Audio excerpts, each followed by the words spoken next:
Seseorang bertanya kepada Nabi, siapakah manusia yang paling utama, wahai Rasul? Nabi menjawab, orang yang berjihad dengan jiwa dan hartanya di jalan Allah. Berat. Ya, mungkin 1 juta satu orang kali yang siap ini. Berjihad dengan harta. Mungkin, mohon maaf, yang bisa begini 10 juta satu orang. Mungkin 1 dari 100 juta orang barangkali yang mampu berjihad benar-benar dengan harta. Mungkin 1 di antara 100 juta orang. Mungkin 1 di antara 1 miliar orang. Mungkin 1 di antara 100 miliar orang. Percaya sama saya. Sulit, berat. Mengamalkan berjihad dengan jiwa dan harta. Sangat sulit. Hampir mustahil bahkan. Saya jamin itu. Hampir mustahil. Saya jamin itu. Karena saya banyak bergaul dengan orang yang memiliki harta. Walaupun dia rajin nyumbang masjid, rajin itu. Tapi jangan lupa, karena memang rezekinya juga banyak. Tapi silahkan berjihad dengan harta. Dia punya 1 triliun, 500 miliar sumbangkan. Hampir mustahil, ya. Nah, ini ada orang yang disejajarkan dengan itu.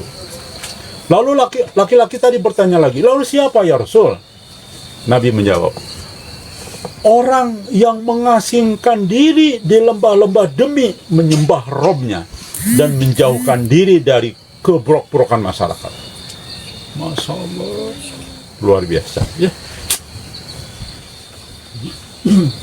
Bersyukurlah teman-teman sekalian yang di sini sekarang sudah merintis itu. Jadi kalau ada orang yang tidak bersyukur di sini, bahlul. Orang yang tidak bersyukur di sini, bahlul sekali. Bahlulnya luar biasa.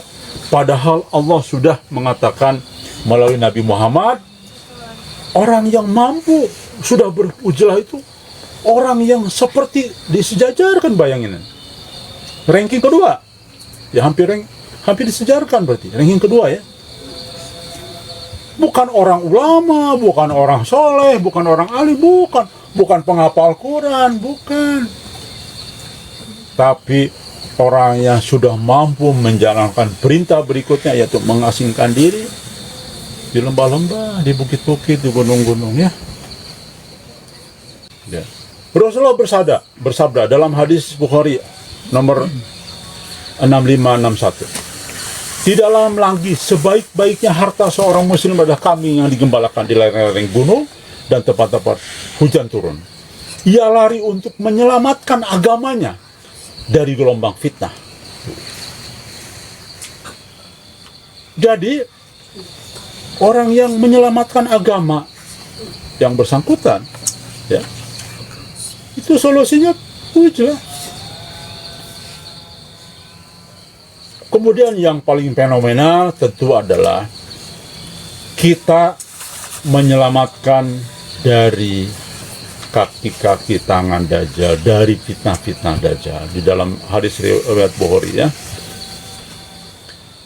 Rasulullah SAW menyatakan, bukankah sudah aku katakan bahwa Dajjal adalah fitnah terbesar dan muslim banyak yang murtad di tangan Dajjal, ya. Lalu apa yang sebaiknya kami lakukan ya Rasul bila Dajjal muncul? Maka baginda Nabi Muhammad SAW mengatakan, larilah kalian ke gunung, jangan berada di jalanan tempat ramai keramaian. Sungguh tidak ada perkara yang lebih besar sejak Adam diciptakan sehingga hari kiamat kecuali perkara Dajjal. Tuh, kita ini Masya Allah dahsyat. Justru kita contoh orang yang mampu untuk menghindari Dajjal. Ini tidak main-main, ya. Semua hadis-hadis itu tidak main-main. Ini Masya Allah. Mungkin teman-teman sekali lagi masih belum menyadari ini semua, ya. Saya melihat itu masih belum 100% menyadari. Ada 1-2 yang sudah menyadari. Baik. Maka jelas sekali tujuan kita adalah penuh dengan satu hujah yang sangat kuat dan yang selamat dari fitnah akhir zaman bukan penghafal Quran, bukan alim, bukan orang berilmu. Justru orang berilmu dan ahlul kitab sekarang sedang tersihir Dajjal, sedang tertidur, sedang apa lagi? Budak dan sebagainya. Itu kata Allah di dalam petunjuk Al-Mahdi, bukan kata saya. Cocok kan dengan yang tadi? Coba, benar mimpi Muhammad Qasim, benar ini. Bahwa ulama sedang tertidur semua, benar berarti ini. Yang selamat bukan ulama, bukan ahlul kitab, tapi ahli Ashabul Kahfi. Dan wajar ahli Ashabul Kahfi yang dicontohkan oleh teman-teman sudah membebaskan wala syirik, wajar mendapat bantuan dari Allah Subhanahu wa taala, ya. Masuk akal. Jangan lupa Islam itu agama akal itu. Agama yang bisa dicerna oleh akal. Baik. Saya akan menyampaikan bagaimana ahli Ashabul Kahfi adalah bagian dari pusaran akhir zaman. Nabi SAW, Al-Mahdi, dan ahli Ashabul Kahfi akan menjadi catatan sejarah dalam putaran akhir zaman. Dan alhamdulillah ini kebenaran ini, ya saya sampaikan juga. Memang alhamdulillah ada mubasyirat yang diterima oleh rekan kita, di mana setelah ditakwilkan, alhamdulillah Kang Diki akan berumur panjang sampai dengan perjuangan terakhir pencabutan nyawa serentak. Berarti ini mewakili insya Allah ahli Ashabul Kahfi,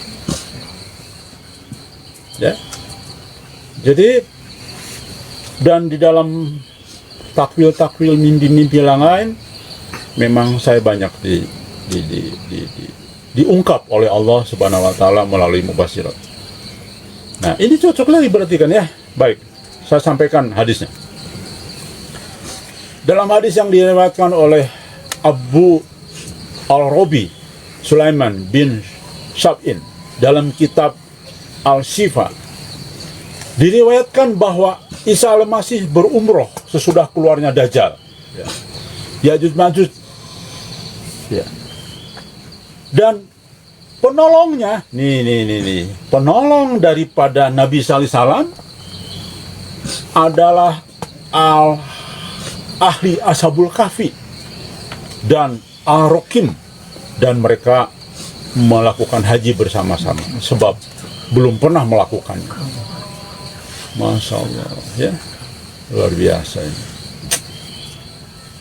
Ditambah lagi dengan riwayat dari Ibnu Abbas, Ashabul Kahfi adalah penolong Al-Mahdi, atau dia yang mendapatkan atau dia yang mendapat petunjuk. Tuh, alhamdulillah betul. Sudah banyak, ada puluhan, 50, mungkin sekarang 60 manusia di berbagai belahan dunia, khususnya di Indonesia dan Malaysia, memimpikan tentang kita, memimpikan tentang saya, memimpikan tentang tanah Ujah dan sebagainya. Ini bukti benar nih, ya, bahwa ahli Ashabul Kahfi itu orang yang akan mendapat petunjuk dari Allah. Petunjuk dari Allah apa bentuknya sekarang? Mubasyirat, nggak ada lagi, dan terbukti betul.